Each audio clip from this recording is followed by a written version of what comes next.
Hi, my name is Nasser Rahman, and I attended the Cosmic Rays Alien Invaders from Outer Space lecture presented by Dr. Nepomuk Otte on December 2nd, 2013. The lecture was about the particles that come to Earth from different sources across the universe and galaxies far away. This piqued my interest because space is the final frontier that we've yet to understand. If there's any connection we have to the cosmos, it's the cosmic rays. So the main points discussed in the lecture were the methods used to detect these particles, what the particles are, the sources of these particles, and the impact of these cosmic rays. Due to the randomness of cosmic rays, most detectors require a large amount of space. The reason being that when a particle enters our atmosphere, it actually scatters, creating many other particles that rarely touch the ground. So it requires a large amount of space, and an example is the Pierre Auger Observatory in Argentina, which has receptors underground that cover more than 3,000 meters squared. And another example is the Ice Cube Neutrino Detector, which is about 2,400 meters deep because it is easier to capture neutrinos with a large volume. And again, another example is the Cherenkov Telescope Array, which uses 50 telescopes to trace back the captured particles it detects. However, the only rays that provide the clearest path are those about 100 eEVs. The reason being that at lower eEVs, the particles aren't moving as strongly, which can be impacted by other cosmic rays passing through, magnetic forces from the Earth, the Sun, or any planetary bodies. But something with a high energy path, something above 100 eEVs, is normally straight and can be easily traced back. Now, a majority of these particles that are detected are photons, muons, electrons, and protons. These particles are small, and so they're very easy to accelerate and can be detected. Photons usually are characterized by gamma ray bursts that are mostly detected.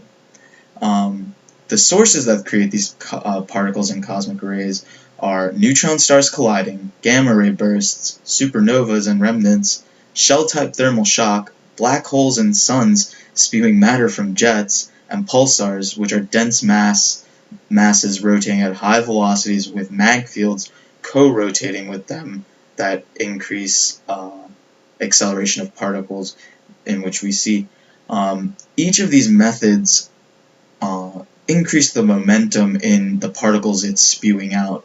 So in a pulsar, for example, this mass rotating at a high angular velocity along with the mag field, the pulsar is actually contained, it's very large and dense, and outside is usually supernova remnants and these particles. So as it's rotating, these particles are being hit with energy from this mass, this dense mass rotating at about 1,000 turns per second around its axis. And this dense mass is about 10-20 miles in diameter. So as this thing is spinning very fast, you have these particles gaining a large amount of energy and acceleration that create these 100 eEV gamma bursts. And the gamma burst is specifically measured because of the various ways the gamma bursts are created. So when the electron is acquiring energy and it's traveling, there's called the Blemström and the inverse Compton. Now, these methods imply that such an electron is moving.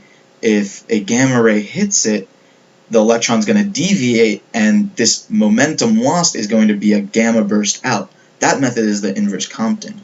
Now, the Blemström method is a electron moving out and just a simple gamma ray being emitted from this because, again, it's losing some energy out, but it's such a large amount of energy it creates this burst. And one thing that I wasn't happy about was the fact that the cosmic rays' importance wasn't highlighted very much. What was discussed in the lecture was that the radiation that impacts our Earth is used in radiocarbon dating of carbon-14, which is very useful when you're checking fossils of some sort or trying to figure out when a person died, because our carbon-14 molecules decay in a sort of linear fashion with time. so you can determine a time of death and when it was alive and such things. The other importance was that there were the seeds for lightning, and basically what it meant was that all lightning is triggered through a relativistic process called runaway breakdown, which is seeded by cosmic ray secondaries, these particles that span out. And subsequently, the development of the lightning discharge then occurs through a conventional breakdown mechanisms.